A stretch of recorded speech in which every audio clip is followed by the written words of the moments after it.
debbo hoolare ala kono maɓɓe ko ɗum waɗi sere o inere pottolɗi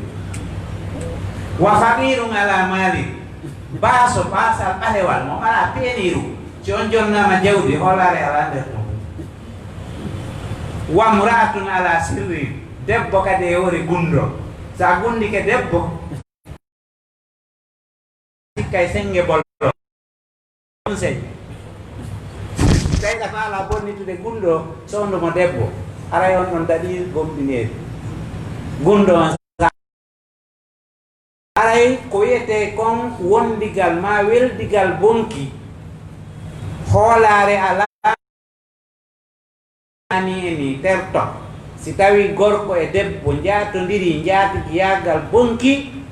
haray hande kadi ko koɓe pottodiri few jombere wona on hakkude maɓɓe sabna islam on ko waɗiri jombere ko fiyonde duumo ko fiyo laaɓu ko londe nden koyo laaɓu hara ndiyam waɗal an to wono laaɓi joni noon hella ka sakka on ka konngudi o ka kuugal o si yimɓe bonidi debbo e gorko ko ɓuri hisinde ko wona ɓe jombidir few sabuna sartiji ɗi karamo ko ɓe wiiɓe ɓen no waɗe ɗin sartiji ala ka teddinede na nokku ɗi wontu kaydi ɗi waali ka kaydi ɗi ala ka teddinede few joni noon ɓay tun ɗi ala ka teddinede yo debbo e gorko so jaatodiri taɓe jommidir on ɗo woni ko hisini kon wowluɓe ɓen wono imam Shafi'i en ma konnguɗi goo e mazhabu ahmad e ko nandi e mum hiɓe waɗi condition ji ɗi wata haqqin inde e ngu zamanu meɗen ɗo few joni noon ko yimɓe ɓen woni wadde koyeɓe ɓaarorde ɗum ɗon ha ɓe gayna fiino ɓe jombira debbo moɓe tawayno si ɓe ƴamumo jaɓata ɓe arda ka dugula yaagal ɓay ɗon ko golle seytane ay dugula ɓi dugula awamu ɓi awamu mo mara ɓurɗo ñiddude e yimɓe ɓen fof ka dambe makko e ka gurdam makko on no ƴama o jaato debbo mo tawata no ɓuri foolude e dambe e ngari o jaato mo tun o jaɓa ɓay ko golle seytane hara fewndu ɗon so innuno mo faalamo jombude o inna min ila suusimmi tuggude haalati jombere on jaatomo noon ɓe wonda awa heɓinamo goto ma ɗiɗo on yaltoya inna miɗo faalamo ta joni o yani walla makko yani ɓe inna a jombere ɓe jombamo buy noon noton no ɓaarorde innugol mo jinidi e debbo no wawimo jombude ɗum gasata leydi be ko gasda e mayri kon watte ka me en ɗo ma e wawuɗe ɓe wano me en ka faasigaku si e goɗɗo jaatike debbo yo jaatigi yagal ngono hakkude maɓɓe o tuuba o rutto ka Allah ɓe duwodira amma jombere nden tawaɗo hakkude maɓɓe ko ɗum ɗo woni ko hisini ko na bisimilla se imam julnude wono feññinde wono putroma gueeƴe darde aranede ɓe feññini waɗo rukkude sujude ɓante ɓe yimɓe ɓe dari ɓe deƴƴi ɗon ha ɓawoɓe goore na hikkiɓe ɓen imamum ɗon janngo e fatiha ɓaawo ɓe anduti ara sariyan ko honno yamiri ɓen oɗo ko landi ko goɗɗo no julde feññintede darde aranere nden o feññini darde ɗiɗaɓɓere nden o yejjiti o dari ɗon ha subum hinana so anditi ɓe feƴƴi ɗon haray docteur en feññinana en ko lutti noon ay feññine on faami ay ko e nder joɓɓande maɓɓe nde bismillah wassalatu wassalamu ala rasulillah wa ala alihi wa sahbihi wa man wala aray yetti Allah subhanahu wa taala heɗinɗo en kadi o khutba ɗo e ɗi makuji ɓe karamakoɓe ɗo yo Allah o arsuko en faamugol ko yewta kon e hutorgol kadi laɓɓinana Allah subhanahu wa taala haray gallandal ɗo si tawi woni neɗɗo ɓe wiɗo ko almami woni ko almami woni ko wonɗo julde kañum tum feere si o yejjiti o suuɗi ka feññinteno woni ko julde nden fof o suuɗi no wawi o yejjita futuro on fof ma gueɗe ɗen fof o suuɗa ma ko fatiha on tun o yejjiti e darde wotere si on tigi o yejjiti o suuɗi fatiha on ha o jangimo kono o jango o suudi ha o gayni o anditi koka feññinteno min mi feññinaade taw si haray ko fillito fatiha on feññinaaɗo ka ko suuɗa ɗon ko yoni no ari khilaf ka madhab imam malik kono ko selli ko nayo fillito o yonirray ko o jangi ɗon kon o suuɗi kono haray ko konti o ɗuyti julde nden ngon hito nanete nongo singo nanaka haray ɗuyti ka imam malik ɗo haray koyo sujjoy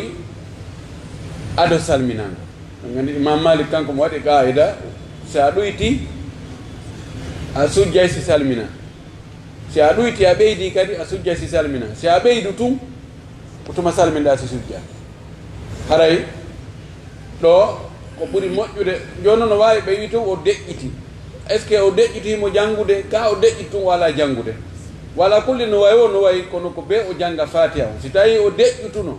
o dari tun o yejjiti koye julde woni o fanki ha ɓeynimo subhanallah on de koye julde moni o andi ɗi probléme ji ɗi rondi ɗe ɗi imam on sappani en ɗo yatrukul honno wiyete alhalim hayran waɗa e neɗɗo tawa o anda ko woni guerde yiya hay mo dari sikka ko kanko woni ɗon tawa wala ɗo himo to ko ɓalingil tun woni ɗo si tawi ko noon wayi si o maƴƴitoyi haqqilden arti ko be o janga fatiha wona e waddu ruku allahu akbar o ɓanto ɓay larma sallllahu alayhi wa alihi wa sallam o maaki la salata liman lam yaqra bi fatihil kitabi aw bi ummil kitab kono haray fof e mum ɗon o sujjoyay ado salminango woni o deƴƴutu o jangali o andintinna noon o jangi o feññini ma ɗum o suuɗuno o jangi o andintinna ɓorde ka o andi ɗon o feññinoyi fof e mum haray so sujjoyi ado salminango haray julde makko nden no selli wa billahi tawfiq nam mi jogi ɗo woɓɓe ari miɗe yewtida e maɓɓe aɗa yewta ɗum minni sallllahu alayhi wa sallam mi yewtiki nelaɗo minni sallllahu alayhi wa sallam wonni wo noon wowlirtaki koko ɓe wattigi watta aali o nelaɗo no haɗi ɗum wodi kadi makiraɗo sallu alayya salatan batira ɗum ɗon mi fala hunde fini bismillahirrahmanirrahim aray oɗo siɗɗo men ko landi wo ko juulu e nulaɗo o wi ɗum sallllahu alayhi wa sallama goɗɗo yeetimo wonde juulirtaki non e nulaɗo ko be oti watta wa alihi wa sallama haray ka haqiqa ko non woniri nulaɗo men on sallllahu alayhi wa sallama sa juulay e maɓɓe juulu e ɓeygure maɓɓe nden kadi ko ya juulu e maɓɓe juula e ɓeygure maɓɓe nden ɗum ɗo woni salatu timmuɗo on eɗen andi Ka'ab ibn Ujra radiyallahu anhu o sahabajo mawɗo yiɗunoɗo kadi batagol nulaɗo on sallllahu alayhi wa sallama egga e maɓɓe ɓay Allah subhanahu wa ta'ala jippini ya ayyuhalladhina amanu sallu alayhi wa sallimu tasliman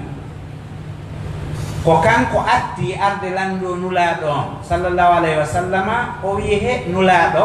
no men juulirta e ma non meɗen fof men andi joni noon ko honno no men salminirta e ma non meɗen andi kono ko honno men juulirta e ma yeeto men nulaɗo on sallallahu alayhi wa sallam a longguinimo ɗon wiye allahumma salli ala muhammadin wa ala ali muhammad kama sallaita ala ibrahim wa ali ibrahim wa ali muhammadin kama barakta ala ibrahim wa fil alamin innaka hamidum majid ma riwayaji buyno ari muɗum ɗi tawata ɗi fof hiɗi selli kadi yani hella ka juulugol e nulaɗo a juulay e ɓeygure maɓɓe nden sa juuli noon e ɓeygure maɓɓe nden ɓiɓɓe maɓɓe ɓen wo sonnaɓe maɓɓe ɓen wo kala bakiɗo e maɓɓe mo haray o kontama e maɓɓe ali abbasi ali aqil fa kala ko wiyete ɓeygure naati nder ɗo rahimahullah himo maki ya rasulillahi hubbukumu fardun minallahi fil qur'ani anzalah wa hasbukumu min azimil wuddi annakumu man lam yusalli alaikum la salata lahu. Imam Syafi'i Muttalibi rahimahullah o maki hey onon ɓe nguure nulaaɗo Allah sallallahu alayhi wa sallama yiɗugol on ko waɗɗi ɗum Allah farliyo mo ɓe yiɗɓe nguure nulaaɗo on sallallahu alayhi wa sallam